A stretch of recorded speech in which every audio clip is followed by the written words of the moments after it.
Well, I hope you're enjoying these videos as much as I am. This is kind of riveting in a way, just looking at what's happening to these people. And it's just got to be wild to think of what went through their minds. When you go to heaven and you meet Judah and Simeon and Reuben and them, this is probably a common question that they would get asked by people who understand this story is, what went through your mind? What was that like to deal with this? So something to ask them when you get to the other side and can meet them. Chapter 44, Joseph arranges to stop the return of his brothers to Canaan. So there's a little bit more to this exchange that's happening. Judah offers himself in place of Benjamin for their father's sake. Verse 1, and he commanded the steward of his house, saying, fill the men's sacks with food, as much as they can carry, and put every man's money in his sack's mouth. So he's doing it again. They think they're buying more food to go, like they found favor in this guy. Oh, hey, you guys are not spies. You are honest, man. I'm going to treat you well. Great job. This is wonderful. Here, we're going to get you more food. Get it done. By the way, put the money back in there. So they're doing it again to these guys. Verse 2, put my cup, the silver cup, in the sack's mouth of the youngest and his corn money. And he did according to the word that Joseph has spoken. So this, I wonder what the servant thinks. Like, what are you doing to these people? First they come, like everybody else, asking for food. You give them their money back. You imprison their brother. You accuse them of being spies. Like, what is this? Is this kind of like a sick joke you're doing with these people? Because you're going to do it again. And now his silver cup, so an expensive cup, that's not good. It's going to look like a theft happened as well. And they got their money back. So I don't know what the servant's thinking at this point. If you think you have an idea of what might be going through that servant's mind, put it in the comments. What do you think that servant is thinking that's watching all this happen? Why is the governor of the land doing this weird stuff with the Hebrews? Is it just because he's spiteful to the Hebrews? Maybe he's totally toying with them in this whole thing. He accuses them of spies, then he gives them a feast, and now he's going to give them money back, and he's going to accuse them of theft. So crazy. So verse 3, as soon as the morning was light, the men were sent away, they and their asses, and when they were gone out of the city and not yet far off, Joseph said unto his steward, up, follow after the men when thou dost overtake them, saying to them, wherefore have you rewarded evil for good? So he's going, hey, they're out a little ways. I'll tell you what, I need you to go, and here's what I want you to say to these people. I need you to go there and go, basically, wherefore have you rewarded evil for good? Is not this it in which my Lord drinketh? Where indeed he divineth? Ye have done evil in so doing. So he's going, look, guys, what is going on here? Basically, the governor is missing his cup. It's a special cup that he uses. He talks about divining. So that, using a cup to kind of divine and stuff in it, even though Joseph had revelation and priesthood and things, his Egyptians would use them for divining. And so he's like, look, why did you steal this? What's going on here? Why did you take from the master? So verse 6, he overtook them, and he spake unto them these same words. And they said unto him, wherefore saith my Lord these words? God forbid that thy servant should do according to this thing. And so they're going, what are you talking about? We didn't steal anything from the governor. That's not us. We didn't take anything. So verse 8, behold, the money which we found in our sacks' mouths, we brought again unto thee out of the land of Canaan. How then should we steal out of the Lord's house silver or gold? So they're saying basically, look, we brought your money back from the last time. So I don't know how it got in our sacks, but we brought it back. So we're honest men. Why would you accuse us of stealing silver and gold from him? Verse 9, with whomsoever of thy servants it be found, both let him die, and we also will be my Lord's bondmen. So they're going, look. Okay, let's see, whoever stole it, should be responsible. They should die. And the rest of us can be your servants to kind of help repay this and deal with this debt, basically, that's happening. If you feel slighted, we'll make it right. Verse 10, and he said, now also let it be according unto your word. So this is the servant going, fine.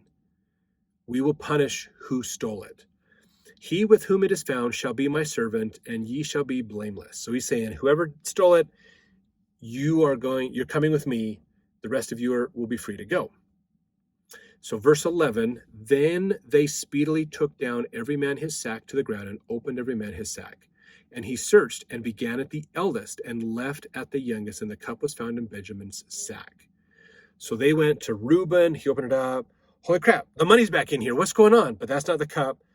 Go to, Simeon, Judah, all these going down. Nope, not here, not here, not here. This is good. Odds are showing good. We didn't steal it. Benjamin, they open it up. He's got the cup. I'm sure the hearts of all of those brothers just had to sink like, oh my gosh, did Benjamin really steal the cup? What is going on here? Benjamin, they know now Benjamin's going to die and our dad is going to die because of sadness. This is not a good situation. Not good at all. So verse 13, then they rent their clothes and laded every man his ass and returned to the city. So they tear their clothes as kind of a symbol of there's a problem, I'm renting it, I'm angry, kind of a thing. So now they've got that as kind of a symbol. Verse 14, so they all go back to the city. They're like, crap, we're all going back. So they all go back with Benjamin, who's now a prisoner, basically. So verse 14, and Judah and his brethren came to Joseph's house, for he was yet there, and they fell before him on the ground. So Joseph is still at home. They come and fall before him. I'm sure they're just freaking out at this point. Joseph said unto them, what deed is this that ye have done? Wot ye not that such a man as I can certainly divine? So he's like, what are you guys, what is this? What's going on with you? Verse 15, Joseph said, verse 16, excuse me. And Judah said, what shall we say unto my Lord? What shall we speak, or how shall we clear ourselves? God hath found out the iniquity of thy servants. Behold, we are my Lord's servants, both we and he also with whom the cup is found. So Judah's going, I'm at a loss for words. I don't know what to say to clear this up. Clearly, something happened. We all are here to pay for that price, basically. Verse 17, and he said, God forbid that I should do so. But the man in whose hand the cup is found, he shall be my servant. And as for you, get you up in peace unto your father. So that's Joseph speaking in verse 17, saying basically, no. The person that stole it, they're mine. The rest of you can go back to your father. So verse 18, then Judah came near unto him. So he's coming up to Joseph and said, O my Lord, let thy servant, I pray thee, speak a word in my Lord's ears.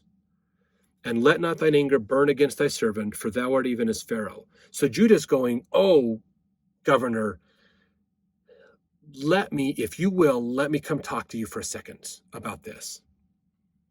In verse 19, my Lord asked his servant, saying, have ye a father or a brother? And verse 20, and we said unto my Lord, we have a father and an old man. So this is Joseph speaking, have you a father or brother? He says, we have a father, an old man, and a child of his old age, a little one, and his brother is dead, and he alone is left of his mother, and his father loved him. So they're explaining that, Benjamin had a brother, basically, and our dad is still around, but Benjamin's brother, we're all kind of half brothers in a way, some of us are brothers, some of us are half brothers, but Benjamin's brother died. And so Benjamin is the last of the brothers from that wife, basically that mother, and our father loves him greatly. So he is very important to our father. Verse 21, and thou saidst unto thy servants, bring him down unto me, that I may set mine eyes upon him. And we said unto my Lord, the lad cannot leave his father, for if he should leave his father should die. And thou saidst unto thy servants, except your youngest brother come down with you, ye shall see my face no more. So Judah is kind of reiterating, remember this whole conversation we had before. Verse 24, and it came to pass when we came up unto thy servant, my father, we told him the words of my Lord. Our father said, go again, buy us a little food. We said, we cannot go down. If our youngest brother be with us, then will we go down, for we may not see the man's face, except our youngest brother be with us.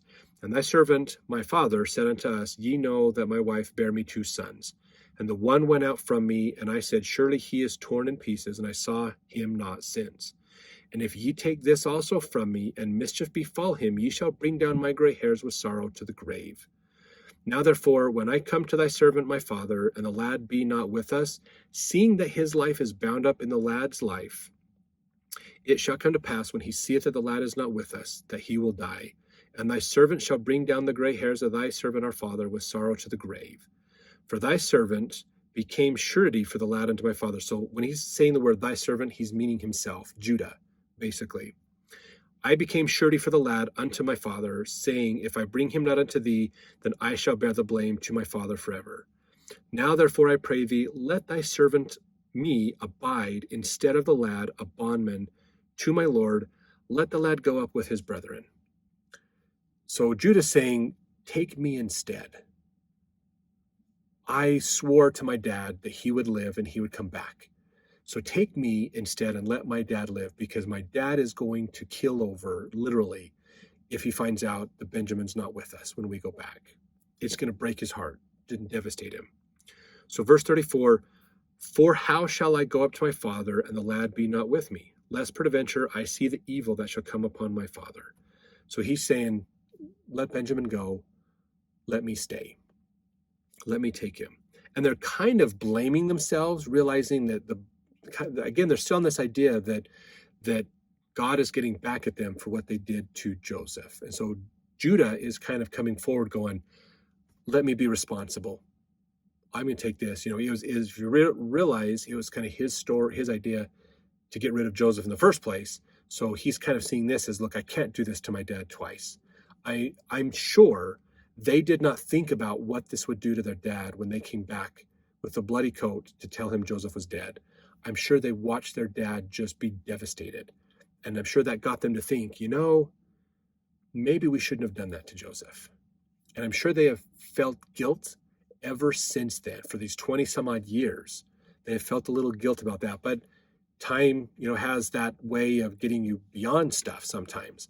So they still had that guilt, and now it's all coming back up, and they're realizing this is not going to be good. We can't go back. We saw what happened when we told Dad about Joseph. There's no way he's going to survive if we tell him we've lost Benjamin. So Judah's going, this is all my fault. I am going to give myself to you. I will be the one that you take. Please don't take Benjamin. Does Joseph do that or not? We'll have to see in the next chapter, unfortunately. But stick around. Hopefully you're enjoying these. Like the videos. Comment on them, what you think about this. What would be this like if you were in their shoes? Such a crazy story. So I hope you're enjoying these videos. We'll see you in the next chapter.